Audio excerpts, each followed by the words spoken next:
Hyderabad Attapur PS పరిధిలోని Romberg వద్ద భారీ గణేష్ విగ్రహం తరలిస్తుండగా పైనున్న కరెంటు తీగలకు తగిలి ఒక్కసారిగా మంటలు చెలరేగాయి. ట్రాక్టర్పై ఉన్నవారు కిందికి దూకడంతో ప్రమాదం తప్పినట్లయింది. ఒకరికి తలపై ఉన్న వెంట్రుకలు పూర్తిగా కాలిపోయాయి. అక్కడే ఉన్న విద్యుత్ శాఖ అధికారులు కరెంటును నిలిపివేయకపోవడంపై స్థానికులు ఆగ్రహం వ్యక్తం చేశారు.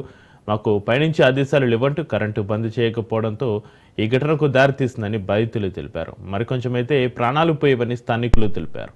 ఇక ఈ ఘటనకు సంబంధించి మరింత సమాచారాన్ని మా ప్రతినిధి రాజు ఫోన్లో అందిస్తారు. రాజు, చక్రి అత్తాపూర్ పోలీస్ స్టేషన్ పరిధిలో రాంబాగ్ వద్ద ఈ రోజు పెను ప్రమాదం తప్పింది. అక్కడ భారీ గణేష్ విగ్రహాన్ని తరలిస్తుండగా కరెంటు తీగలు తగిలి ఒక్కసారిగా పెద్ద ఎత్తున అక్కడ అగ్ని కణాలు చెలరాగా. దీనికి సంబంధించి అక్కడ ఉన్నటువంటి ఏదైతే ఆ విగ్రహాన్ని తరలిస్తున్న వారు ఆ ట్రాక్టర్ పై నుంచి కొంతమంది కిందికి దూకడంతో ఎవరికి కూడా ప్రమాదం కాలేదు. అయితే ఒకరికి మాత్రం తలపై వెంట్రుకలు పూర్తిగా కాలిపోయాయి. వెంటనే అక్కడ స్థానికులు అదేవిధంగా అక్కడ ఉన్నటువంటి వారు కూడా వారందరూ కూడా అక్కడికి రావడంతో ఒక్కసారిగా పెను ప్రమాదం తప్పిందని చెప్పి స్థానికులు కూడా చెప్తున్నారు. అయితే అక్కడ స్థానికంగా ఉన్నటువంటి విద్యుత్ అధికారులు కూడా అక్కడే ఉన్నా కూడా వారు చూస్తూనే ఉండిపోయారు తప్ప అక్కడ విద్యుత్ ను నిలిపివేయలేదని చెప్పి కూడా స్థానికులు ఆరోపిస్తున్న పరిస్థితి కనిపిస్తా ఉంది. ఎందుకంటే వాళ్ళు పైనుంచి మాకు ఆదేశాలు లేవు, అందుకే విద్యుత్ ఆపివేయలేదు అని చెప్పి కూడా విద్యుత్ అధికారులు సమాధానం చెప్తా ఉన్నట్టుగా కూడా తెలుస్తా ఉంది. దీనికి సంబంధించి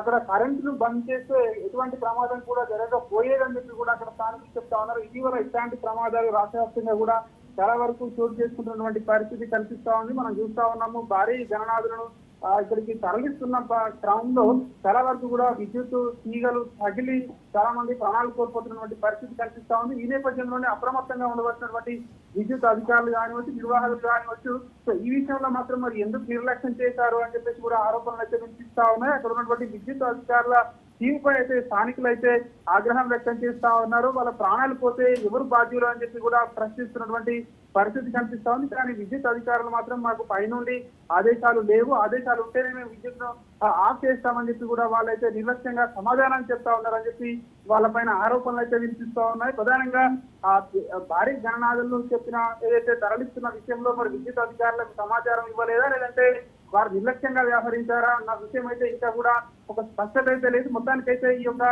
సంఘటనలో పెను ప్రమాదం తప్పింది, ప్రాణాపాయం అయితే ఎవరికి జరగలేదు. కానీ ఒక వ్యక్తికి మాత్రం తలపై ఉన్నటువంటి వెంట్రుకలు పూర్తిగా కాలిపోవడంతో ప్రస్తుతం అతను కూడా ఆరోగ్య పరిస్థితి